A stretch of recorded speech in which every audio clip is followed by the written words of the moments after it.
ज्यो नटड़ी नट खेल करन को, ज्यो नटड़ी नट खेल करन को, सकल सवा अनुरागी।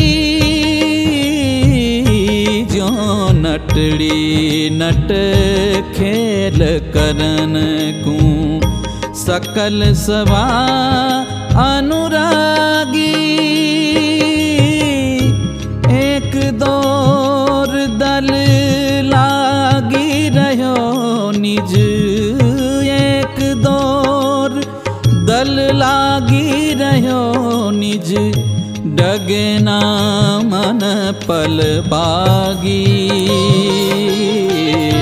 डगे ना मन पल पागी, परम गुरु सेवो।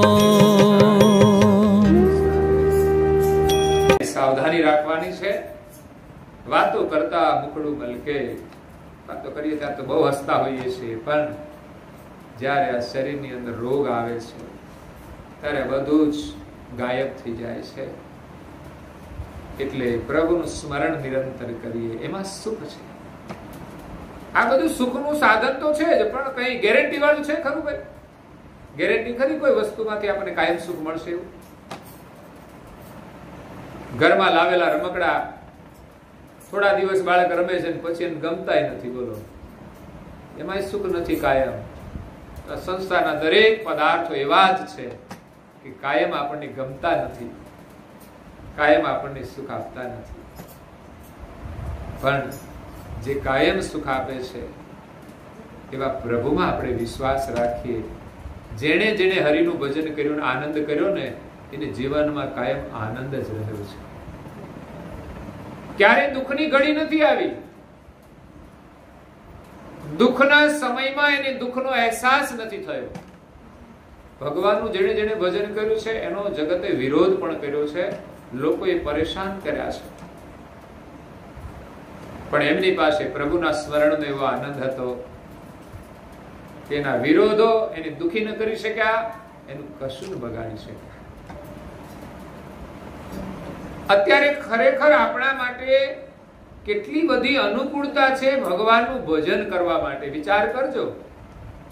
સમય છે કે નહીં ભજન કરવાનો? સમય પણ છે। અત્યારે સમયને પાસ કરવા માટે મનોરંજનના સાધનો લાવવા પડે છે, બાકી ઘરમાં ટીવીની ક્યાં જરૂર છે? આ તો સમય પાસ કરવા માટે લાવ્યા છે। ભગવાનનું ભજન ભૂલી જવાય, કરી નાખીએ, દીવો તો કરી નાખીએ, પણ એ પર્યાપ્ત નથી। દીવા એ સંસ્કાર છે, પણ ખરેખર જે પ્રાર્થના જોઈએ એ વર્તમાન સમયમાં આપણે કરી શકતા નથી। એની પાછળનું કારણ કે આપણો સમય મનોરંજનની અંદર ચાલ્યો જાય છે। ટીવી હતું એમાંથી મોબાઈલ આવ્યો એટલે હાથમાં ટીવી થઈ ગયું। હવે ટીવી ઓછું ચાલુ કરવું પડે, હાથમાં જ હોય બધું મોટા ભાગે। ઠીક છે, જરૂરી સાધનો છે, વર્તમાન સમય માટે ઘણો ઉપયોગી પણ છે, પણ ભગવાનનું ભજન બોલાવે તો સમજવાનું કે આપણા માટે આ મુસીબતનું કારણ બનશે। એટલે આપણા ઘરમાં સંધ્યાનો સમય થાય ત્યારે કદાચ કઈ જરૂરી કામ હોય તો એ કરીને પણ આપણી અડધા કલાકની સંધ્યા હોવી જ જોઈએ। આપણે આપણી શાંતિ માટે અડધો કલાક ન કાઢી શકીએ, પણ ટાઈમ જ નથી મળતો। બીજા બધા જ કામ માટે પૂરો સમય કાઢીએ છીએ। રસોઈ બનાવવાની હોય કલાક 2 કલાક જેટલો સમય જોઈએ એટલો કાઢીએ, એ તો ઠીક છે, જરૂરી છે। લોકો શોપિંગ માટે પણ જરૂર કરતા વધારે સમય વાપરી નાખતા હોય છે। 1 કલાકનો સમય એની જગ્યાએ 2 કલાક નીકળી જાય તો ખબર પડતી કેટલો રસ છે લોકોને ખરીદીમાં કે જોવામાં। કલાક સમય આપણે કાઢી નાખીએ છીએ। ભજનમાં તો બેઠા નથી, 15 મિનિટ ના થાય તો ઊભા થઈએ। બધા લોકો એમ કહે છે કે ભજન કરવું છે પણ થાતું નથી। કેમ નથી થતું? કોઈ ના પાડે છે? ઘરમાં કોઈ ના પાડે છે? જે મહાપુરુષે ભજન કર્યું છે એને તો લોકો ના પાડતા હતા, વિરોધ કરતા હતા, છતાં પણ એમણે ભજન કર્યું છે. પ્રહલાદે ભજન કર્યું. એમના બાપે એને પર્વતની ટેકરી ઉપરથી ફેંકાવી દીધો. આપણે કોઈ આવું કરે છે તો પછી શું તકલીફ છે ભજન કરવા? આવી તો કોઈ મુશ્કેલી છે જ નહીં, અને છતાંય આપણે ભજન કરતા નથી. એ સિવાય કેટલી કેટલી મુશ્કેલીઓ આવી. સમુદ્રમાં ફેંકી દીધો, હાથીના પગ તળે કચડી નાખવા માટે મૂક્યો, છતાં ભજનની શક્તિ કેવી વિચાર તો કરો. આપણને એમાં ભરોસો નથી. ભગવાનના ભજનમાં કેવું સુખ છે, અને ભગવાન આપણું કેટલું ધ્યાન રાખે છે, કેવી રીતે આપણી રક્ષા કરે છે. એનું જે ભજન કરે છે એનું કોઈ વાળ વાંકો કરી શકતું નથી. દુનિયા ગમે તેટલા વિરોધ કરે, એનું બગાડવા પ્રયાસ કરે, છેવટે હોલિકા દહનનું આયોજન કર્યું. કુમતી સૂજી હોલિકાને કે મને અગ્નિમાં નહીં બળવાનું વરદાન છે, એટલે હું એને લઈને અગ્નિમાં બેસી જઈશ, હું તો બળીશ નહીં ને એ પ્રહલાદ બળી જશે. હગો ભત્રીજો હતો. આમાં છે ક્યાંય હગાપણું? ભગવાનનું ભજન કરે તો પછી કોઈ હગો નથી રહેતો. લ્યો વિચાર કરો.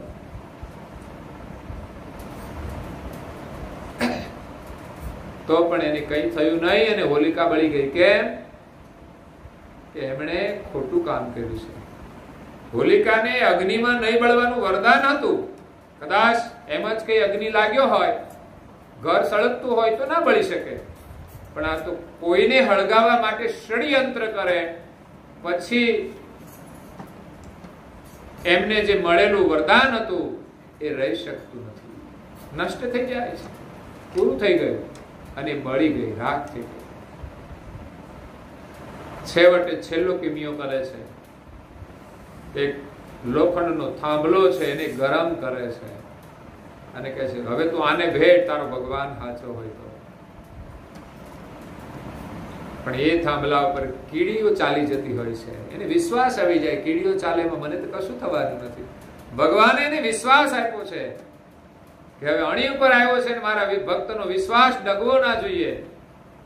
તો ધગધગતા લોખંડના થાંભલા ઉપર કીડીઓની હાર ચાલી જાય છે. તો જાણે એ લાલ કલર કર્યો એવો જ લાગે ને.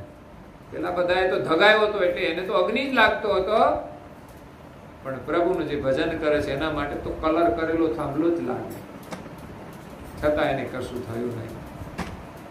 મીરાબાઈએ ભજન કર્યું, લોકો એને ઝેર આપ્યું છે. આપણે તો કોઈ ઝેર આપતું નથી. તો એનું ભજન કરવાનો ભાવ કેવો હશે? એટલે આપણે એમ જ વિચારવાનું કે આપણા ભાવની કમી છે કઈ. જો એ મહાપુરુષો સાથે મૂલ્યાંકન કરીએ તો ભાવનાની કમી ચોક્કસ દેખાશે. સવારે વહેલા ઉઠવું હોય તો ઉઠાતું નથી લોકોને. ભજન કરવું હોય તો વહેલા ઉઠીને પણ કરી શકાય છે. બહેનો તો અમારે વહેલા ઉઠતા છે ગાયો ભેંસો માટે, ભાઈઓ કદાચ ખબર નહીં. હું તો ભાઈઓ બહેનો બધા સવારમાં વહેલા ઉઠી જાય. જેને જે કામ હોય એ કામ કરે, ન કામ હોય એ ભજન કરે. કામ તો એકને હોય અને બીજાને મદદની જરૂર તો હોય છે, કરે તો મદદ થઈ શકે છે. તો ખરેખર તો બંને સાથે ઉઠી જવું જોઈએ. પણ મોડા ઉઠવામાં આળસ કામ કરે છે. આપણા જીવનનો જે સમય છે એ પણ ઊંઘમાં અને આળસમાં જતો રહે છે. એટલે પ્રભુનું સ્મરણ મહત્વનું છે.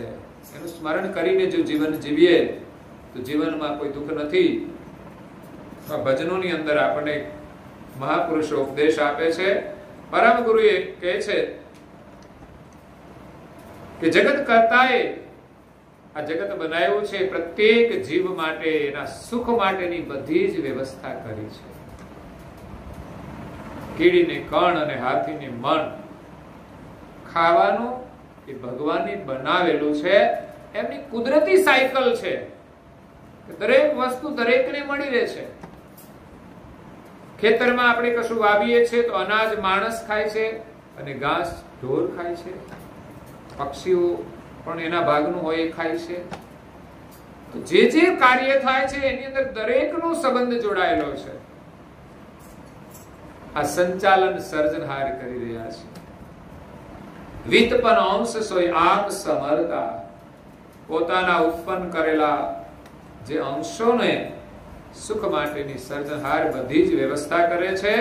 એની અંદર વર્ણન કર્યું છે ખેચર ભૂચર સ્થાવર સબ રચના, જેનું વર્ણન આપણે કર્યું કે ખેચર એટલે પક્ષી જાતિ છે, ભૂચર એટલે પૃથ્વી પર વિચરણ કરનારા જે જંગમ જાતિના જીવો છે એને ભૂચર કહેવાય. ખેચર ભૂચર સ્થાવર સબ રચના, સ્થાવર એટલે વનસ્પતિ જાતિ, એની જે રચના કરી છે વિવિધ વગે વગ કરી એક વચના. જગત કરતાએ વિધ પ્રકારની સૃષ્ટિ બનાવી છે. એક જ વચન દ્વારા, એક જ પ્રાણાયામથી આખી સૃષ્ટિ ચાલે છે. એક વચનના તારથી આખી સૃષ્ટિ ચલાયમાન છે.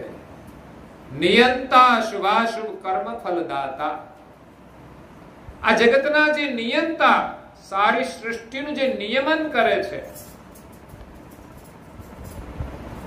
દરેક અંશોને પોતાના કરેલા શુભ અને અશુભ કર્મનું ફળ આપનારા છે.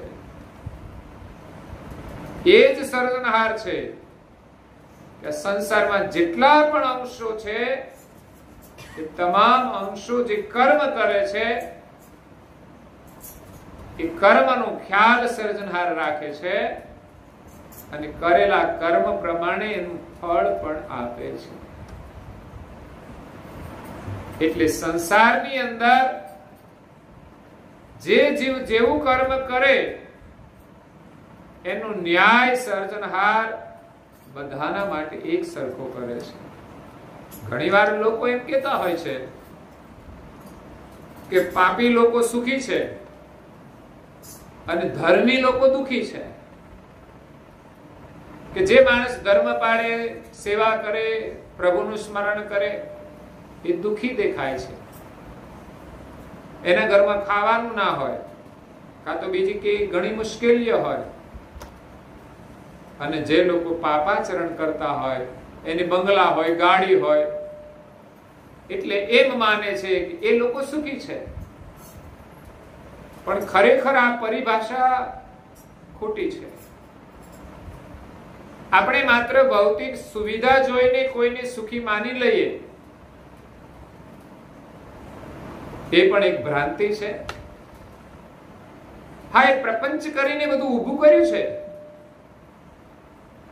પાપાચરણ કરીને આ બધી સુવિધા ઊભી કરી છે. પણ ન્યાયિક દ્રષ્ટિએ વિચારીએ તો કે આપણે કોઈનું ખોટું કરીને લઈએ છીએ તો આપણા મનમાં શાંતિ રહેતી નથી. તો જે પાપાચરણ કરતા હશે ને એની પાસે સુવિધા સગવડ હશે, એમાં એમની પાસે શાંતિ હશે ખરી? માણસ જે કોઈ જૂઠું કરે એના મનની અંદર ક્યારે શાંતિ હોતી નથી. કારણ કે હંમેશા એના મનમાં પોતાનું જૂઠ જાહેર ન થઈ જાય એની ચિંતા રહેતી હોય છે. અને જ્યાં ચિંતા હોય ત્યાં સુખ કેવું? ગાડી બંગલા તો દેખાવના છે, પણ કદાચ એને રાત્રે ઊંઘ પણ ના આવે. કારણ કે બીજા દિવસે જે પાપ કરવાનું હોય એનું પ્લાનિંગ તો કરવો પડે કે ના કરવો પડે? આપણે મોટું મકાન બનાવવું હોય તો પેલા પ્લાન કરવો પડે. જે લોકોને ખોટું કામ કરવું છે ને એને બહુ પ્લાન કરવો પડે. બાકી સાચું કરવું છે ને એને કઈ પ્લાનની જરૂર નહીં. ખોટું કરવા વાળાને બહુ પ્લાન કરવા પડે, ક્યાંય પકડાઈ ના જઈએ એના માટે બહુ કાવા દાવા કરવા પડે. એટલે રાત્રે કદાચ ઊંઘતાય ના હોય. એટલે વાસ્તવિક સુખી નથી હોતા, છતાં પણ ખોટું કરીને જે ભેગું કરે, ભ્રષ્ટાચાર કરીને, પ્રપંચ કરીને, ચોરી કરીને કોઈ કમાતા હશે લોકો, પણ આખર એના કર્મનું ફળ એને ભોગવવું જ પડે છે. બીજા જન્મમાં તો કદાચ ભોગવવું પડે, પણ બહુધા તો આ જ જન્મમાં એને એનું પરિણામ મળી જતું હોય છે. બેઈમાનીથી જે સંપત્તિ આવે પછી એનામાં સન્મતિ તો હતી જ નહીં. બેઈમાનીથી એને પૈસા કમાયા એટલે. અને જ્યાં સન્મતિ ન હોય, કુમતિ હોય, ત્યાં લોકો દુરાચારના માર્ગે જતા હોય છે. એમની પ્રજા પણ એના જેવી જ થતી હોય છે. પરિણામે ત્યાં પરિવારની અંદર પ્રેમ હોતો નથી. આપણે કેટલો પ્રયાસ કરીએ છીએ, ભક્તિ કરીએ ત્યારે પરિવારમાં એક સૂત્રતા રહે છે, અને છતાંય દરેકના સ્વભાવ નથી મળતા તો ગમતું નથી. જ્યારે પહેલા પણ એ તો માત્ર અધર્મ જ ચાલતો હોય, દરેક લોકો પોતપોતાની મનમાની જ કરતા હોય, એ ઘરમાં સુખ ક્યાંથી રહી શકે?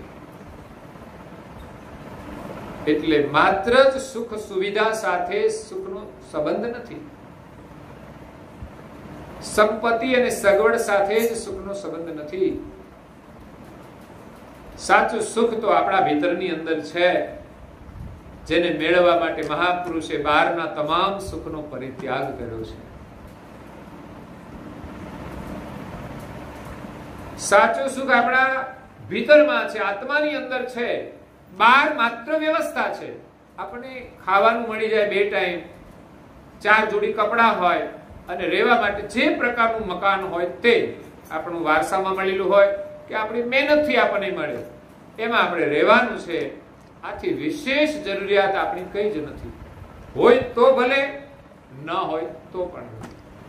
મોબાઈલ હોય તો પણ ચાલે, ન હોય તો પણ ચાલે. હા, ક્યારેક ક્યારેક જરૂર હોય તો પડોશમાં હોય તો ત્યાં ફોન આવે. પહેલાના સમયમાં ક્યાંક ફોન હતા, ખબર છે ને? કોઈના ઘરે પેલું લેન્ડલાઈન હતા, ત્યારે લગભગ આજુબાજુ વાળાના ફોન એમને ત્યાં જ આવે. કદાચ કંઈક જરૂરી કામ હોય તો જ. બાકી હાલો હું કરો છો, હું બનાવ્યું છે ખાવાનું, એના માટે કઈ ફોન કરવાના હોય નહીં. અને અત્યારે મોટા ભાગના ફોન આવા હોય, ક્યાં છો, હું કરો છો, હું ખાધું, જે ખાધું હોય એ મોકલવાના છે કે શું? પણ આવા વાતોનો એક આનંદ છે. એટલે જરૂરિયાતના જે સાધનો છે એટલા મળી જાય, એનાથી સંતોષ રાખીને માણસ જીવે તો એને શાંતિ મળે છે. બાકી દુઃખ ન વ્યક્ત કરવું જોઈએ. હા, સગવડતા થાય, જરૂરિયાત પ્રમાણે તમે બધું જ વસાવો, પણ ના તો ભગવાનનું સ્મરણ છૂટવું જોઈએ કે ના તો આપણા માથે કોઈ ટેન્શન હોવું જોઈએ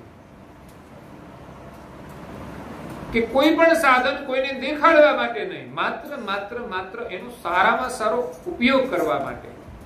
કે આપણું સાધન છે, કદાચ બીજાને ઉપયોગી થાય તો આપણું સદભાગ્ય છે. બાકી તો આ બધું કરવાનું શું? એટલે જીવન જરૂરિયાતનું મળી જાય અને આપણે પ્રભુનું સ્મરણ કરીએ કે આપણા અંદર સુખ છે. બહારનું ગમે તેટલું વધારીએ તો પણ માણસ વધુ ને વધુ સુખી થતો નથી.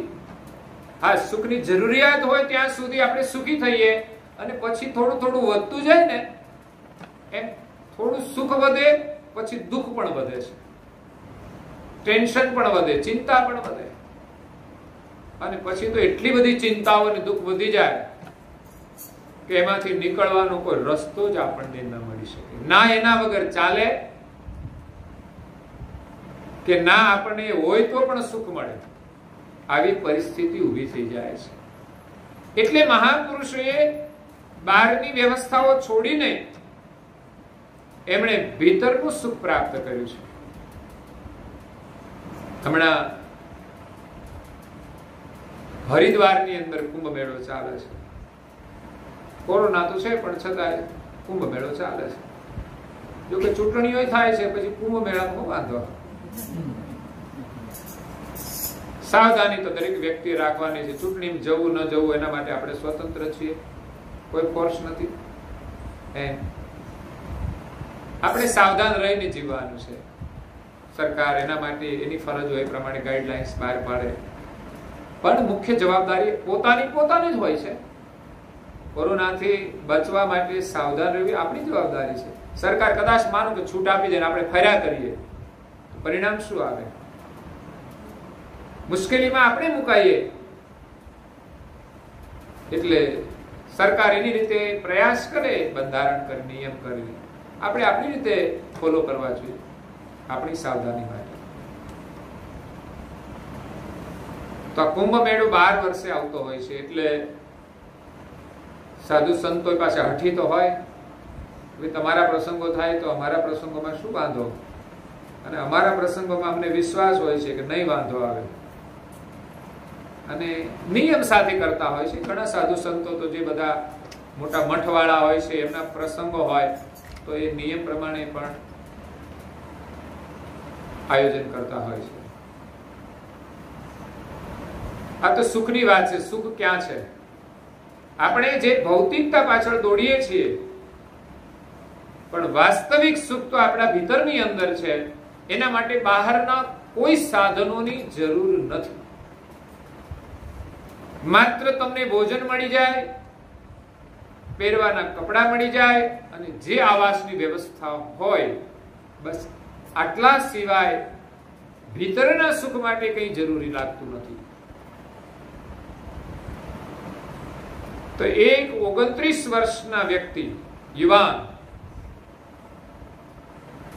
આજથી 5 વર્ષ પહેલા, એટલે એમની ઉંમર 24 વર્ષની હતી, ત્યારે સ્વિટ્ઝરલેન્ડ થી ભારત આવવા માટે નીકળ્યા છે.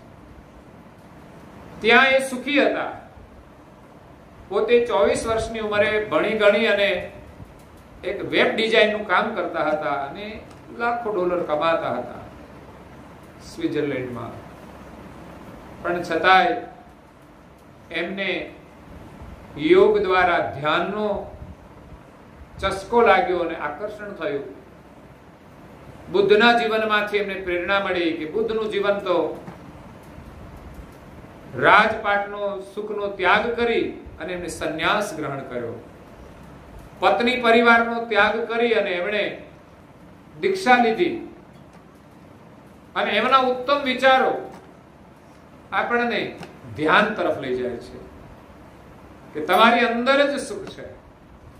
એમ કરુણાસાગર મહારાજશ્રીએ પણ આપણને જે ઉપદેશ આપ્યો છે કે સુખ તમારી અંદર છે, એના માટે તમે ધ્યાન કરો.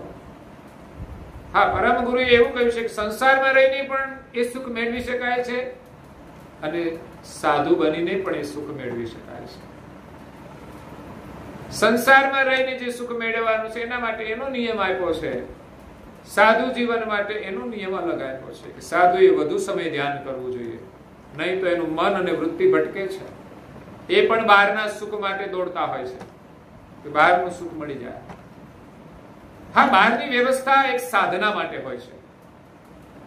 ગ્રહસ્થની અંદર બહારની વ્યવસ્થા પરિવાર માટે હોય છે, જરૂરિયાત છે. પણ સુખ માટે તો દરેકે ધ્યાન ભજન કરવું જોઈએ. પણ આ વ્યવસ્થા આપણા ઘરમાં નથી. બધા લોકો બધું જ કરે છે, ભોજન કરે છે, મનોરંજન કરે છે, પણ ધ્યાન ભજન બધા નથી કરતા. આપણા બાળકોને આપણે બાળપણથી જ સંસ્કાર નથી આપતા, કારણ કે મોટા લોકોની પાસે સમય નથી હોતો, એ પણ રસ નથી રાખતા, એ પણ નથી ધ્યાન કરતા. તો નિયમિત આપણે અડધો પોણો કલાક ધ્યાનમાં અવશ્ય બેસવું જોઈએ, પૂજામાં બેસવું જોઈએ, પ્રાર્થનામાં બેસવું જોઈએ. તો આપણને આપણા અંતરનું સુખ મળશે, બહારનું આકર્ષણ ઓછું થશે, મનને શાંતિ મળશે, શરીરની બીમારીઓ પણ જશે. તો સ્વિટ્ઝરલેન્ડના બાબાને એમ થયું કે આ જ સાચું જીવન છે, એટલે એમણે પગના પગરખા છોડી દીધા કે હવે આની જરૂર નથી. પણ એ પાછી ઉપાધિ ને નવા લેવાના. ઘણા લોકો તો નવા લેવાના હોય તો ક્યાંક પહોંચી જાય, સારા મંદિરે બહાર પડ્યા હોય એમાંથી જે સારા લાગે ઉપાડે. બોલો, ઘણા લોકોના ચપ્પલ ખોવાઈ જાય છે, કોઈ લઈ જતું છે તો જ ખોવાતા છે. તો મંદિરમાં શા માટે આવતા હશે? દર્શન માટે નહીં આવતા હોય. એવા નંગ હોય કોઈ, બાકી તો બધા દર્શન માટે જ આવતા હોય. અને મંદિરનો જ એક નિયમ એવો છે કે ચપ્પલ બહાર ગમે તેવા હોય તો બહાર ઉતારી જવું પડે. હા, તો હવે ગાડીઓની વ્યવસ્થા છે કે લોકો ગાડીઓમાં કદાચ મૂકીને નીકળી જાય, એટલે કે આ સુંદર વ્યવસ્થા છે. પણ કઈ થેલીમાં નાખીને મંદિરમાં તો ના લઈ જવાય. પગમાં પહેરીને તો લઈ જઈએ તો કોઈ જોવે, પણ થેલીમાં નાખીને તો ના લઈ જવાય. એટલું આપણે સમજીએ છીએ. એટલે આપણા માટે એક વ્યવસ્થા હોય છે. જોકે અત્યારે તો મોટા મંદિરોમાં તો ચપ્પલ રાખવાની પણ વ્યવસ્થા હોય છે બધી, એટલે આપણે શાંતિથી દર્શન કરી શકીએ. નહીં તો કિંમતી જૂતિયા લીધા હોય અને મંદિરે ઉતાર્યા હોય, પછી આપણે ભજન કરવા જઈએ, હું મંદિરમાં આપણું મન દર્શનમાં રહે એમ? ના, જૂતિયા એક વાર તો યાદ આવી જ જાય. કોઈ લઈ તો નહીં જાય ને, બસ પતી ગયું કામ. ભજનમાં મોટો આ વિક્ષેપ છે. એટલે જૂતિયા જરૂરી પણ છે અને ના હોય તો કઈ જરૂરી નથી, એવું છે. તમે ચાલવા માંડો ને પછી જરૂર નહીં લાગે, પણ જ્યાં સુધી પહેરીએ છીએ ત્યાં સુધી જરૂર છે. પણ લોકોએ તો જરૂર કરતા વધારે દેખાવનું સાધન બનાવી દીધા છે. જરૂર કરતા તો મેચિંગ બનાવી દીધું પાછું કપડા સાથે. હવે તો કેવો જમાનો આવ્યો છે ફેશનનો. પહેલા આટલી બધી ફેશન નહોતી. આ કપડા મેચિંગમાં થોડા આવતા હતા, પણ બાકી હવે તો બધું મેચિંગમાં હોય. વિચાર કરો, પગના જૂતિયા મેચિંગમાં હોય, પછી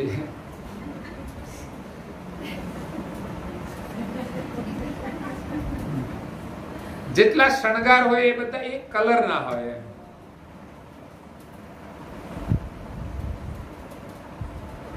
પછી લાલીના કલર બદલવા પડે.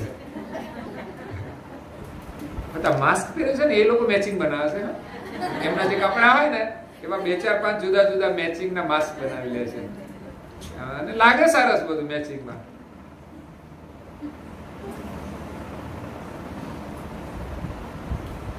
એટલે જરૂરિયાત કરતા આપણે પ્રદર્શનનું માધ્યમ બનાવ્યું છે દરેક વસ્તુને. કપડાને, જૂતિયાને, માથાના વાળને, આ બધું પ્રદર્શન કરે છે.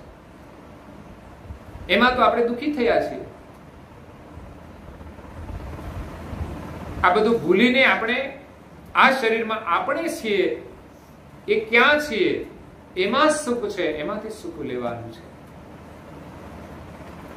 તો સ્વિટ્ઝરલેન્ડના એક યુવાન જેનું નામ છે બેન, બસ માત્ર એક બરમુડો પહેર્યો છે ને એક ઉપરનો સદરો કે જેને જબ્બો, એ બે વસ્તુ પહેરી છે એમણે એક જ કલરનો પહેરી અને નીકળી ગયા છે. એક ઝોલો છે, એમાં 2 જોડી કપડા છે અને પીવાનું પાણીનું પાત્ર છે. બાકી એક પૈસો સાથે લીધો નથી. ત્યાંથી વગર ચપ્પલે ચાલતા નીકળી ગયા. કોઈ વાહનમાં બેસવાનું નહીં. 4 વર્ષ સુધી વિચરણ કર્યું. 15 દેશોમાંથી પસાર થયા. ચાલતા ચાલતા ચાલતા ચાલતા. કોઈ સગા નહીં, કોઈ સંબંધી નહીં. માત્ર બસ જરૂરી જેટલું લાગે એટલું અંતર કાપવાનું. જ્યાં યોગ થાય ત્યાં સ્નાન કરવાનું. કોઈ યોગ થાય ત્યાં ભોજન મળે ત્યાં ભિક્ષા માંગીને ભોજન જે મળે તે ખાવાનું અને ભજનમાં બેસવાનું. આ પ્રમાણે 4 વર્ષ નીકળી ગયા. વચ્ચે તો લોકો એના દેશમાં એમ લાગે કે આ તો કોઈ આતંકવાદી તો નથી ને, એમ કરીને પોલીસ રોકે, સરહદ પાર ના થવા દે. પણ સાચા માણસ હોય અને ભગવાન એટલી તો મદદ કરે ને. મુશ્કેલી તો એમને આવી ઘણી, પણ છતાંય નીકળી ગયા અને ભારતની બોર્ડર સુધી પહોંચ્યા. 1 વર્ષથી ભારતમાં રહે છે, હિમાચલ પ્રદેશમાં ચાલતા ચાલતા. અને ત્યાંથી 500 કિલોમીટર હરિદ્વાર થાય છે. તો 25 દિવસ ચાલીને એ હરિદ્વાર આવ્યા. બસ એની મસ્તીમાં જ ફરે છે. એની કોઈ કશું જ નથી એમની પાસે. સ્વિટ્ઝરલેન્ડમાં બધું સુખ હતું, પણ એની ત્યાગ ભાવનાથી બધું છોડી દીધું અને ભીતરમાં એ ગમન કરે છે, એમાંથી આનંદ કરે છે, એનો પૂરો સમય એમાં જાય છે. યોગ કરે છે, ધ્યાન કરે છે અને એને ભારતીય સંસ્કૃતિનું આકર્ષણ થયું છે. અહીંયા આવીને એમ કહે છે કે સુખ ભારતમાં છે, સંસ્કૃતિ ભારતમાં છે, જ્ઞાન ભારતમાં છે. વિદેશમાં આમાં કશું રહ્યું નથી. ધર્મ ભારતમાં છે. આપણે કેટલા ભાગ્યશાળી છીએ કે આવા ઘણા લોકો ઘણા દેશમાંથી અહીંયા આવેલા છે. એક ચાઇનાની યુવાન લેડીઝ એ પણ અહીંયા આવી છે. બસ એને એમ લાગ્યું કે સુખ અહીંયા છે, યોગમય જીવન જીવે છે. બીજા એક દેશમાંથી આપણે પેલા રાહુલ ગાંધીનું કયું ગામ? ઇડલી. હા, ઇડલી ખાવાની નહીં, મને યાદ ભૂલી જવાય. હા, ઇડલી ને એક વ્યક્તિ આવી છે અહીંયા. એ બસ એને રટ લાગી જાય છે તો વિદેશના વિલાસમાંથી બહાર નીકળીને અહીંયા ભારતમાં સંપૂર્ણ સાદું જીવન જીવે છે. એક જર્મન માંથી મહિલા આવી છે, 60 વર્ષની થઈ છે ત્યારે, 40 વર્ષ પહેલા આવી. એ 22 વર્ષની ઉંમરે ભારતમાં રોકાઈ ગઈ હતી. આવી હતી ફરવા, પ્રવાસ કરવા. મથુરાની અંદર એક દુખી ગાયને જોઈને એનું હૃદય દ્રવિત થઈ ગયું, એની સેવામાં લાગી ગઈ, પણ એને છોડી ના શકી કે હવે આને સારું થાય ત્યાં સુધી અહીં રહેવાનું. ત્યાં તો બીજી ગાયો ઘણી મળી દુખી, બધીને લઈ અને એક ભાડાની જગ્યા રાખીને સેવા કરવા લાગી ગઈ. વિચાર કરો, ફરવાની યાત્રા છોડીને યુવાનીની અંદર એ સેવામાં લાગી જાય છે. થોડો સમય થયો પછી એને નિર્ણય કર્યો કે મારે હવે લગ્ન નથી કરવા. લગ્નનો પણ મોહ છૂટી ગયો છે અને પ્રભુ સ્મરણમાં પ્રીતિ થઈ ગઈ કે આ દુખી જીવોની સેવા કરવામાં જ પ્રભુનું સ્મરણ સમાયેલું છે અને એની અંદર જ પરમેશ્વર બિરાજમાન છે. એમ કરતા કરતા 40 વર્ષ વીતી ગયા. આજે લીપણ કરેલા ઘરની અંદર એ રહે છે. વિદેશમાં તો હાઈફાઈ સુખમાં રહેવા વાળા અહીંયા લીપણ વાળા મકાનની અંદર રહે છે અને અત્યારે એની પાસે 1500 ગાયો છે. આપણે 5 ગાયોને ના સાચવી શકીએ અને સાચવીએ તો આપણને ખબર પડે કેમ સચવાય છે. 1500 ગાયોને એ સાચવે છે. કેવી દૂધવાળી નહીં હો, પાછી લુલી, લંગડી, અપંગ, અંધ. હા, કદાચ ગાયો દૂધ આપતી હશે એમાં કોઈ, પણ છતાંય એના આશ્રમને દૂધ પૂરું પડતું નથી કે જે બીજા વાછરડા હોય એને પાવા માટે બહારથી દૂધ મંગાવવું પડે છે. એમનો ત્યાં જે સેવા કરવા વાળો સ્ટાફ હોય એના માટે કઈ જરૂર પડે તો બહારથી લાવવું પડે. એને કેવું પોતાનું જીવન સેવામય બનાવી દીધું. વિચાર કરીએ આપણે. સત્ય સુખ આપણી ભીતરમાં છે, બહારથી કોઈ સુખ મળશે નહીં. એટલે બહારનું સુખ જોઈને પ્રભાવિત ન થવું. આ જરૂરિયાતના જે સાધનો છે સહજતાથી કરીએ અને પ્રભુનું સ્મરણ વિશેષ કરીએ કે જેટલી સગવડતા એટલું પ્રભુનું સ્મરણ વધુ થવું જોઈએ. તમારે અહીંથી બહારગામ જવું હોય, તમારા સગાને ત્યાં આવો પ્રસંગ હોય, સવારે નીકળવાનું હોય, તો જો વાહન ના હોય, ગાડી ના હોય, બસમાં આવવાનું હોય તો એ પ્રમાણે નીકળવું પડે ને, કે ના નીકળવું પડે? તો એ જ સમયે નીકળવાનું હોય તો બધું કામ છોડીને નીકળવું પડે. તો માનો કે તમારે ત્યાં વાહન છે, તમે અડધા જ કલાકમાં પહોંચી જાઓ, તો એટલા વહેલા ના નીકળવું પડે. તો એટલો સમય તમારો વાહનને લઈને બચ્યો કહેવાય. તો એટલો સમય આપણે પ્રભુનું સ્મરણ વધુ કરવું જોઈએ. દરેક સુવિધા અને સગવડ આપણી અનુકૂળતા માટે છે અને જેટલી અનુકૂળતા એટલું હરિનું સ્મરણ વિશેષ કરવું જોઈએ. તો અહીંયા નારણદાસજી મહારાજ શ્રી કહે છે કે વિશ્વના નિયંતા જે સર્જનહાર છે એ બધાને પોતાના શુભાશુભ કર્મનું ફળ આપે છે. દેવે જેનું જમતમ ઘટે સાક્ષાતા. જેને જેવું જોઈએ ત્યાં એ સુખ આપે છે, વસ્તુઓ આપે છે અને કર્મનું ફળ પણ એને અવશ્ય મળે છે. તો એમાં બે રીતે આપણે વિચારવાનું છે કે જો નિયંતા બધું ધ્યાન રાખતા હોય તો ક્યારે આપણે ખોટું કામ કરવું જોઈએ. ન્યાય અને નીતિથી આપણને જેટલું મળે તેટલામાં સંતોષ રાખીને જીવવું જોઈએ. આવા ત્યાગી લોકોને જોઈને આપણને પ્રેરણા મળે કે આવી રીતે પણ જીવી શકાય છે. તો આપણી પાસે તો ઘણું બધું છે. એ તો ઘણા લોકોને મેં જોયા છે, સુખ સગવડ ઘણી હોવા છતાંય રડતા હોય છે કે અમારે તો આ સગવડ નથી, પેલી સગવડ નથી. આવક ઘણી બધી હોવા છતાંય લોકો રડે છે. બોલો, ઘરમાં 25,000 50,000 ની આવક હોય પછી શું રડવાનું હોય? બસ વર્તમાન આટલી આવક પર્યાપ્ત છે. અને બીજા દુઃખી લોકોને જોતા નથી કે જેના ઘરમાં એટલી આવક પણ નથી છતાં પણ ઘર ચલાવે છે. તો આપણે કેટલા ભાગ્યશાળી છીએ, કેટલા સુખી છીએ. આ ભગવાનની કૃપા છે તો આપણે એનું ભજન વિશેષ કરવું છે. આ સમય ગયા પછી મળવાનું નથી ને શ્વાસ ઉભો રહી જશે પછી એને કોઈ ચાલુ કરી શકવાનું નથી. આપણો ખેલ ખતમ થઈ જશે. જેની સાથે આપણો સંબંધ જોડાયેલો છે બધો છૂટી જશે, એક ઝટકે છૂટી જશે. એટલે હરિનું સ્મરણ આપણે કરી લેવું જોઈએ. વિશેષ કથા આપણે સવારે શ્રવણ કરીશું. અત્યારે અહીંયા કથાને આપણે વિરામ આપીએ છીએ. અસ્તુ સત્યવલ સાહેબ.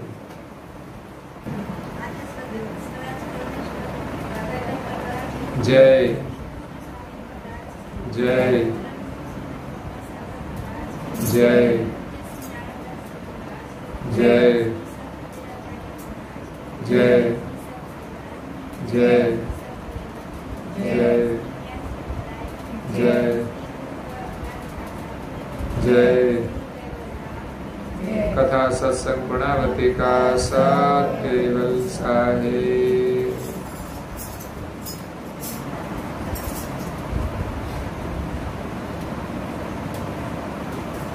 केवल अंशो साथ केवल साहेब. बाजू बाजू सौने के जो सत्केवल साहेब सत्केवल साहेब.